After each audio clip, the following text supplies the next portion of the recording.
So once you've used your curve tool to accurately measure your material thickness, we'll use this piece here as an example. So this example piece measures at 0.199 inches. So we're going to take this measurement and we're going to adjust our drawing to fit that measurement. And this will allow us to get a perfect fit on our joints. So coming into Silhouette Studio here, we're going to open our file by going to Open, find your file, and click OK. And for this example, we're going to show two different scenarios. One being this box here.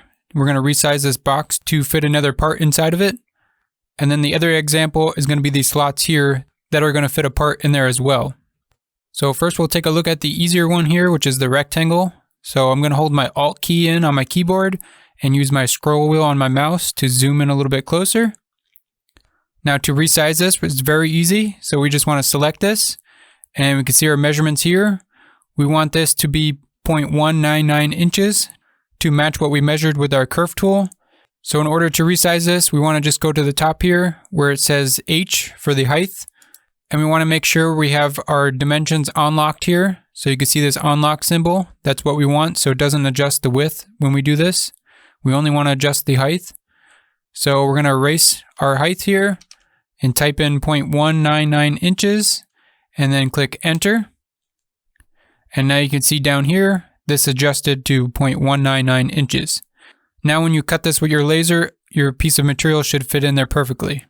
So with this adjusted, we're going to deselect and we're going to hold our Alt key again and zoom out with our scroll wheel on our mouse.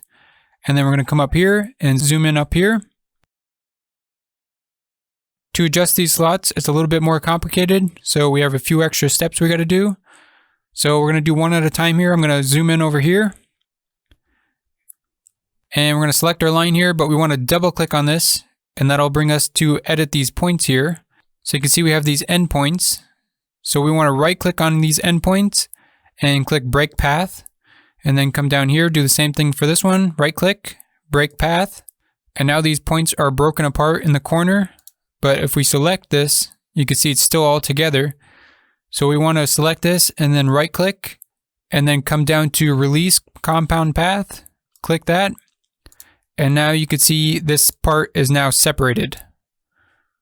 So I'm going to undo that, Control Z to undo.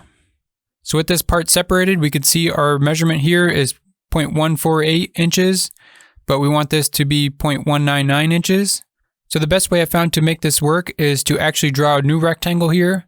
And that's because it's easier to reconnect back to our original shape. So to do that, I'm going to deselect here. And we're going to use our rectangle tool up here. And make sure you select the rectangle with these square corners. Now we're just going to click and draw a bigger rectangle here. Doesn't matter our size, just make it bigger than our cutout and past our line on the right here. So we're going to bring it over here. Now with this drawn and still selected, we can adjust our height up here. So we're going to erase our height here and type in 0.199 inches, click enter. And now we have our perfect height here that we need to fit our material.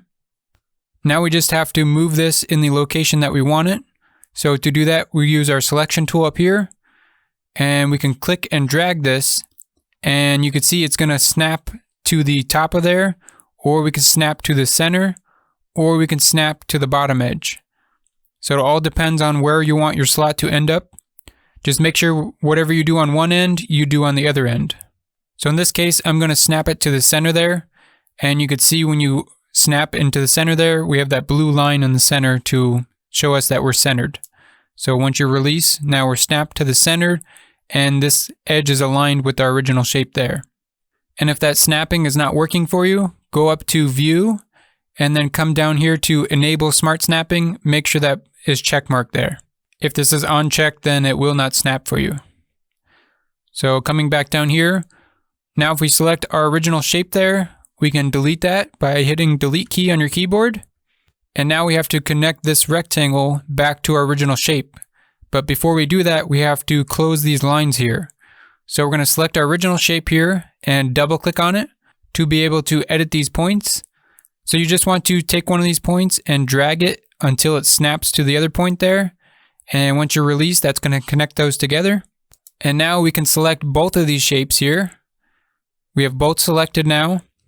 Then we want to come over here to the right to your modify panel. So click that. And then in this modify panel, there is this button here called subtract. Click that button. And you can see over here, it erased all the extra lines we didn't need. And now this is connected together. And now it's the perfect height for our material to fit into. So once you do that, it's the same thing on the other side. So you just repeat that step over here. Just make sure you match the alignment with the other side. So we can go over that one more time to refresh your memory. So we're going to go to our rectangle tool. We're going to make our rectangle slightly bigger. Then we're going to adjust our height here. So we want to go 0.199 inches. Click enter. Now our height is adjusted. So we're going to move this. But you can see we did not cut those lines apart this time, so it will not snap to anything. So we first have to double click on our original shape here, right click on these corners, and click break path, and do the same thing down here, right click, break path. And now that path is broken, we want to deselect, and then right click our shape again, and click release compound path. Now these parts are split up here. So now we can take our new rectangle and we can snap it onto the center of that slot and align to the right side. And then we're going to select our original slot there and hit delete on your keyboard. Now we want to double click on our shape here, reconnect these points by dragging them together. And now select both shapes and come over here to our modify panel and click subtract. And there we go. Now we zoom out here. Now this is all ready to cut on your laser. And you can use that same method if you wanted to add any more slots to your project. So you just draw a rectangle here, anywhere you like. And then we can adjust the height and the width. So let's say we wanted it 1 inch by 0.199. So for our width, we would type in 1, click enter. And then the height, we would type in 0.199, click enter. Now we'll switch back to our selection tool, and you want to drag this until it snaps to align with the edge there, and you can locate this wherever you like. So now we have the exact size slot we wanted. So with these aligned here, you actually have to drag this side here slightly past your line there. So now when we select both of these objects and we use our subtract tool again, now that'll subtract anything overlapping. So that's how you can add any extra slots that you may want.